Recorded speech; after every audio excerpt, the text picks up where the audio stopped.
E aí, galera? Meu nome é Vinícius, eu vou ser o professor de desenho de vocês. Oi, gente, tudo bem? Aqui eu acho que essa é a nossa última parte de História da Arte, essas 3 aulas aí que a gente teve em sequência. Espero que vocês tenham curtido. Mas vamos lá, a gente vai encerrar aqui pegando esses últimos momentos aí que a gente ainda não abordou. E antes de começar essa aula, eu gostaria de fazer um comentário. Eu sigo o Leandro Carnal no Facebook, e aí ele fez um post sobre mulheres impressionistas, né? Que como mulheres acabam sendo esquecidas no estudo de história da arte. E aí eu decidi trazer para vocês aqui as 3 artistas que ele tinha compartilhado. Essa é Lucy Bacon, eu acredito que ela é norte-americana. Aqui algumas das pinturas impressionistas dela, foi o movimento que a gente viu na última semana. Essa é Marie Bracquemond, eu não sei se essa é a pronúncia correta, ela é francesa. E pode ver também, já revisitando, até fazendo uma mini revisão do impressionismo, né, do uso das cores, da iluminação, da influência disso nos cenários. Particularmente, eu gostei muito dessa daqui. E dá pra ver bastante assim a característica de pinturas fora de casa, da influência da luz do sol e tudo mais. E essa Georgina de Albuquerque, que é uma pintora impressionista brasileira. Essa pintura aqui é muito facilmente identificável, né, no impressionismo. As pinceladas, como eu tinha dito, até uma coisa um pouco mais solta e muito colorida também. Gosto bastante, gostei bastante das 3 e aí decidi trazer para vocês aqui. E agora voltando para nossa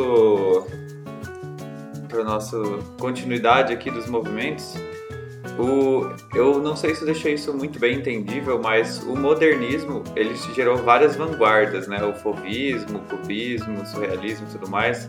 E é isso que eu estou mostrando, que eu mostrei no final da aula passada ali, depois de modernismo, são vanguardas que surgiram a partir do modernismo. Então, são todas acontecendo mais ou menos sempre no início do século XX, simultaneamente, algumas um pouquinho antes, outras depois, mas são várias vanguardas assim acontecendo. E o cubismo é muito importante devido a ela ter um rompimento muito forte, né, dos valores acadêmicos de o que é representação, de fazer uma imagem exata, realista. Então ele traz esse rompimento da forma e traz um forte uso de formas geométricas, né? Cubismo lembra de cubo, justamente por isso. Então as características seriam tipo o geometrismo muito forte nas representações, nas pinturas. Acredita-se que a primeira obra foi de 1907 e eles tinham essa ruptura de representação fiel da realidade, né? Então eles falavam até a arte deve criar, não deve copiar. E pensando no período histórico, estava tendo uma transformação das cidades, né, consequência da Revolução Industrial e uma explosão demográfica urbana. Tinha muita gente indo para as cidades, assim, tudo mais. E o cubismo, ele se separa em 2 vertentes, assim, a vanguarda cubismo, que é a redução dos objetos em formas geométricas, que seria o sintético. Então você pega um objeto e reduz ele em formas geométricas, sempre tentando trazer, às vezes traziam até o uso de outros materiais, né, para fazer obras tanto visuais quanto táteis também. E o analítico, ele seria uma decomposição um pouco mais forte assim dos objetos, que fica um pouco difícil até de você visualizar alguma figura, alguma forma. E aí eu trouxe aqui o analítico, que é o de decomposição total, assim, como se fosse difícil de visualizar figuras, e o sintético você consegue enxergar um pouco melhor. Mas eu vou trazer aqui também os exemplos de pinturas. Essa é provavelmente a primeira pintura cubista que trouxe um pouco mais do movimento. E eles diziam também que o cubismo, a representação do cubismo, né, a importância e tudo mais, vinha justamente por tentar representar as dimensionalidades de um objeto de todas as formas possíveis, assim, não somente de altura, largura e profundidade, mas tipo altura, largura, profundidade dentro, fora, tipo, em volta. Então é meio que uma característica que eles tinham. Essa pintura à direita, que é um rosto bem grande nessa parte branca, foi um dos autorretratos de Pablo Picasso. Essas são Pablo Picasso, inclusive, é uma das maiores referências cubistas, né? Que são algumas obras dele. O uso das formas geométricas, esse rompimento com a realidade. Esse é o mural de Guernica, que tem 3,5 metros, mais ou menos, por quase 8 metros. Ele é muito grande. Ele é uma das pinturas mais famosas e provavelmente vocês vão ver no vestibular. Essa pintura é a representação de um bombardeio de caças alemães na cidade de Guernica, na Espanha. Então ela virou um movimento da antimilitar, anti-guerra, que justamente representava toda essa parte da agonia, da destruição que se gerava.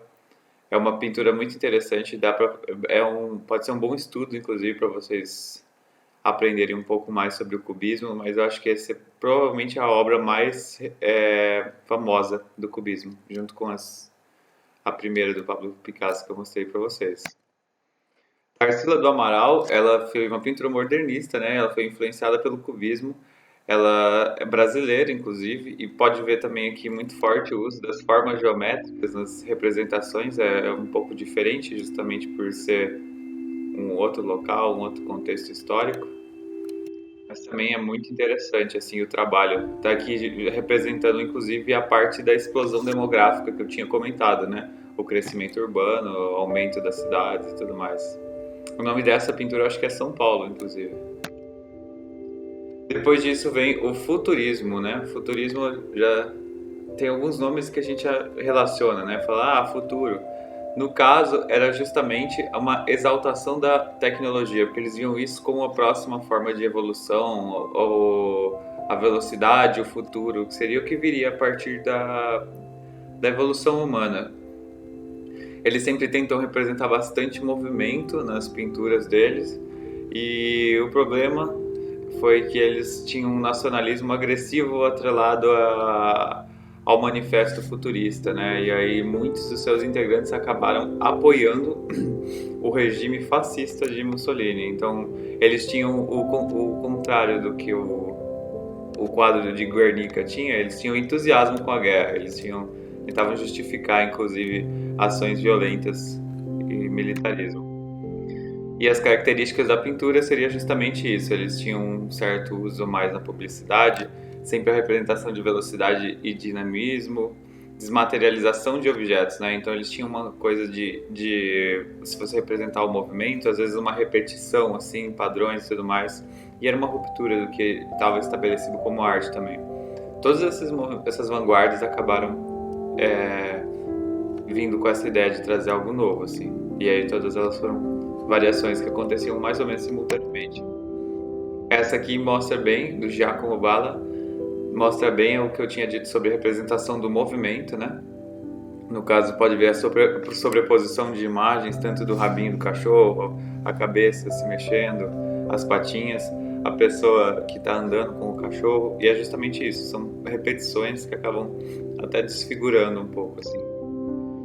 Essa daqui eu acho que chama Motor de um Carro, se eu não me engano. Eu realmente não me lembro, eu peguei muitas referências. Mas também é do Giacomo Balla, e aí traz sempre essa ideia do movimento, da repetição, da velocidade.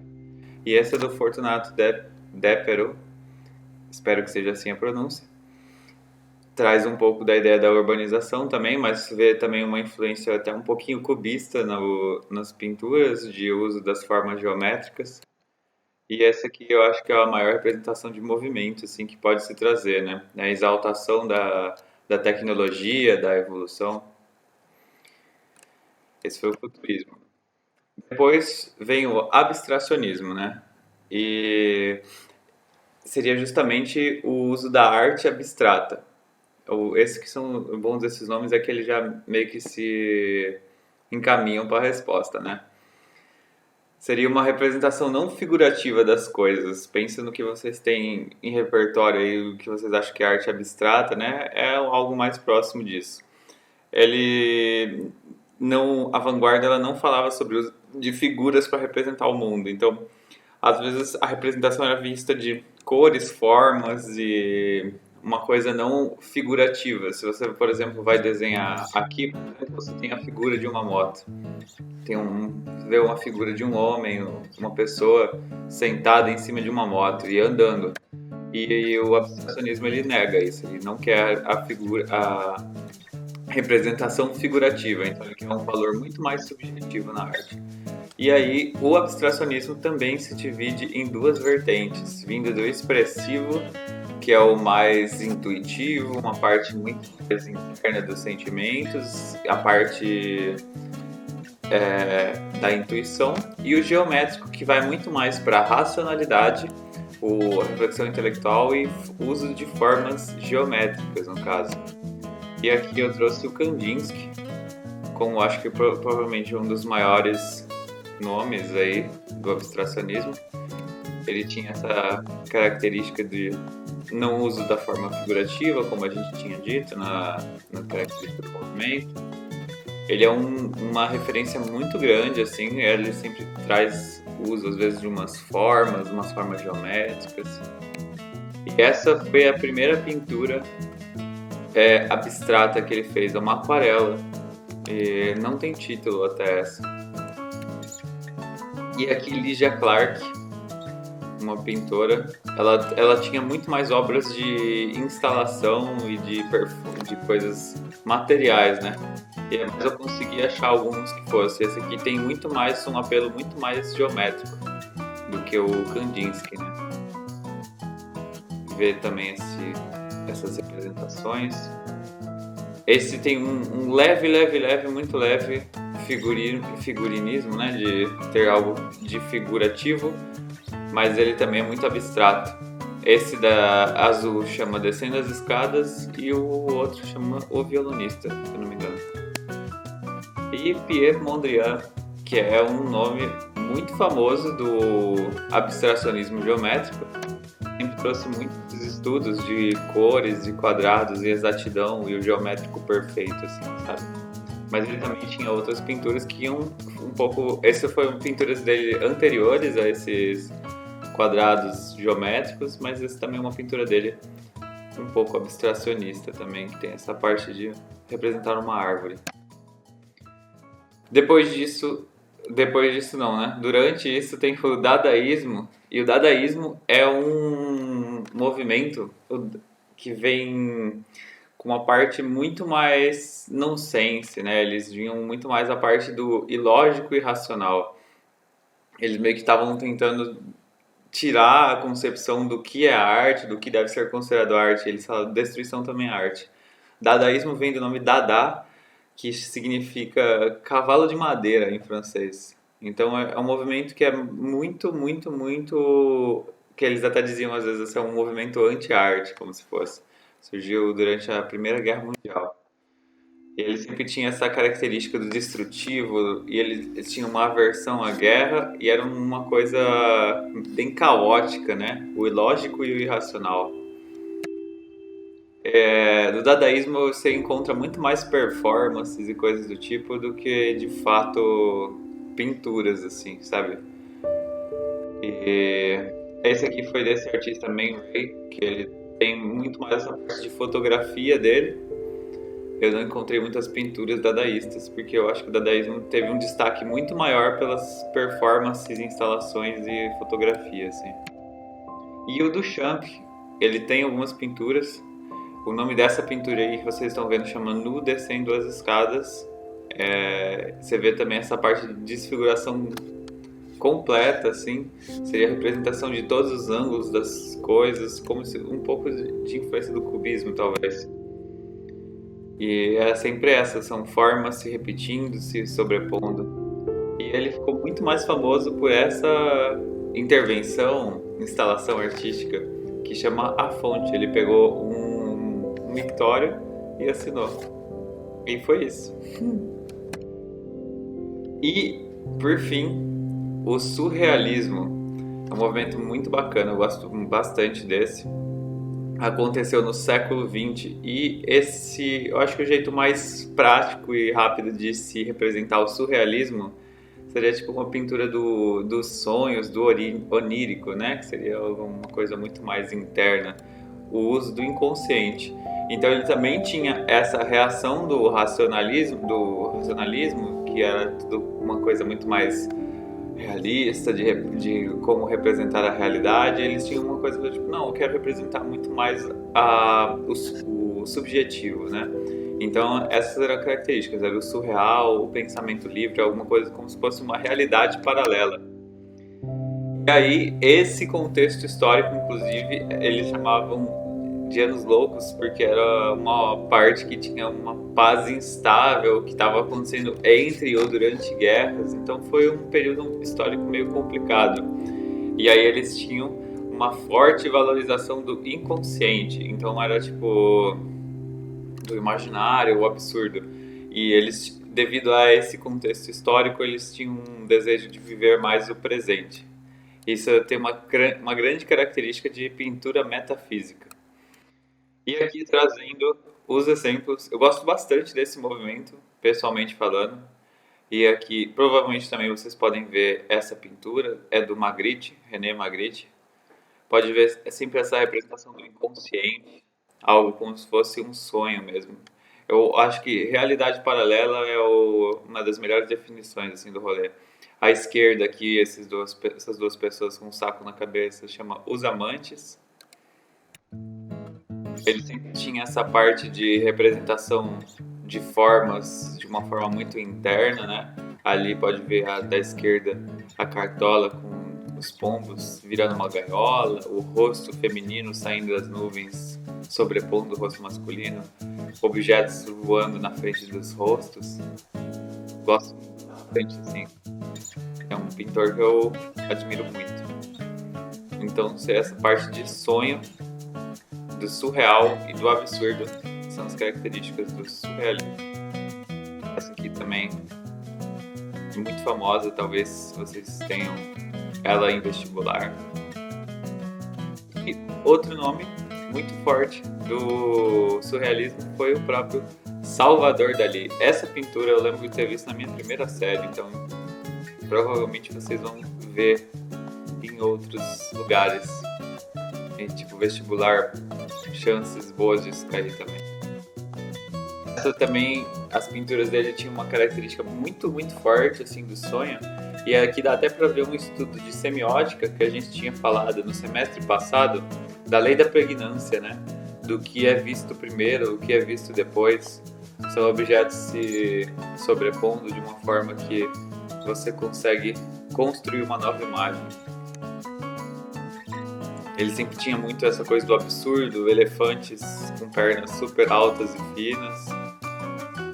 É uma boa referência artística para vocês, assim.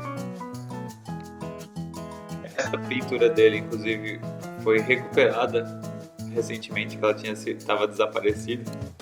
Mas também ela vem com essa parte da lei da pregnância, né? Tipo ali a capa que se torna um nariz e uma boca de um rosto que tá ao fundo. E vários objetos se sobrepondo como se tudo fosse uma realidade paralela, tudo uma loucura. Enfim, gente, essa foi a nossa aula de História da Arte. Eu espero que vocês tenham curtido. Eu aprendi muito, inclusive, dando essas aulas aqui para vocês. Eu espero que, se vocês tiverem dúvidas, eu tenho sugestões de leituras para passar para vocês. Alguns sites que eu achei bem bacana que vocês podem estudar um pouco a mais, principalmente a galera que for fazer artes. Espero que vocês tenham curtido a aula e a gente se vê na próxima. Um grande abraço.